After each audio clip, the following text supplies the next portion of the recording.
So hello guys and welcome to Tech Tricks tutorial. Today we're gonna talk about how to get free legendary Pokemon in Pokemon Go. So it's a step-by-step guide to follow easily, and don't forget to hit the like and subscribe button. So let's get right into it.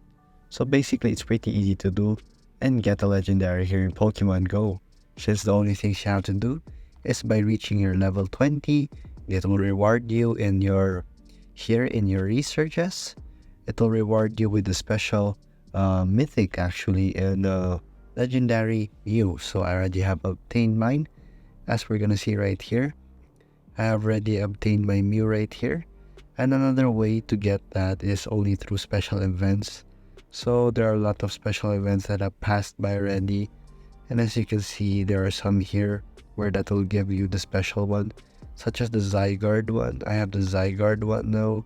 Yeah, that's the Zygarde special um s- special research here, since it will give you a free Zygarde too.